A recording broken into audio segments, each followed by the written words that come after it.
క్రైస్తవ జీవితం అంటేనే న్యూ బిగినింగ్. ఎవ్రీడే న్యూ బిగినింగే. నిన్నటి దినమున మనం అనేక పొరపాట్లు చేసి ఉంటాం, అనేక తప్పులు చేసి ఉంటాం, అనేక పాపాలు చేసి ఉంటాం, అనేక చూపు ద్వారా, ఆలోచన ద్వారా, మాటల ద్వారా, క్రియల ద్వారా ఏదో ఒక పాపాన్ని, తప్పును చేసే ఉంటాం.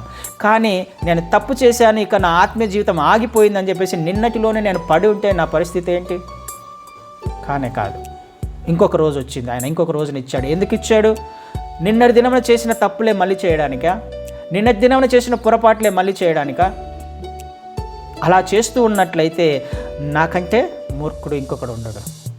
మళ్ళీ అదే తప్పులు చేస్తున్నాను, అదే పాపాలు చేస్తున్నాను, అదే లోకంలో జీవిస్తున్నాను, అదే మార్గంలో వెళ్తున్నానంటే నా డెస్టినీని నేను రీచ్ అవ్వగలనా?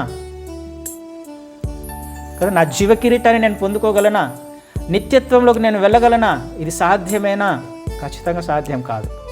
అయితే ఎందుకు దేవుడు నూతనమైన దినాన్ని మనకిచ్చాడు? నిన్నటి దినాన చేసిన బలహీనతల నుంచి ఈరోజు నేను జయ జీవితం పొందడానికి, ఫ్రెష్గా నా ఆత్మ జీవితాన్ని మళ్ళీ మొదలు పెట్టడానికి.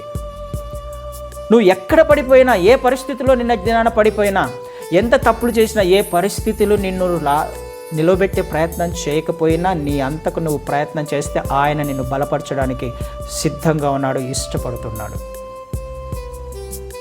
ఆలోచన చేసే ప్రయత్నం చేద్దాం. ఎందుకు నేను క్రీస్తు వారిని విశ్వసించాను? ఎందుకు నేను నమ్ముకున్నాను? నా గోలు నిత్యత్వమైనప్పుడు నువ్వు పడిపోయే అవకాశం ఖచ్చితంగా ఉంది. నువ్వు బలహీనపడే అవకాశం ఖచ్చితంగా ఉంది. బలహీనపడినంత మాత్రాన నువ్వు అక్కడే ఆగిపోతే నెక్స్ట్ నువ్వు ఆత్మీయతలోకి ఎదగలేవు.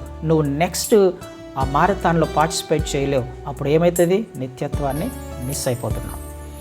ఏ బలహీనత అయినా కావచ్చు, ఏ సమస్య అయినా కావచ్చు, ఏ అనారోగ్యం కావచ్చు, ఏ మనకు దేవునికి నచ్చని ఏ లక్షణమైనా కావచ్చు, ఎంత పెద్ద తప్పు చేసినా తిరిగి ఆయన వద్దకు వచ్చినప్పుడు ఆయన తిరిగి రెస్టోర్ చేస్తాడు.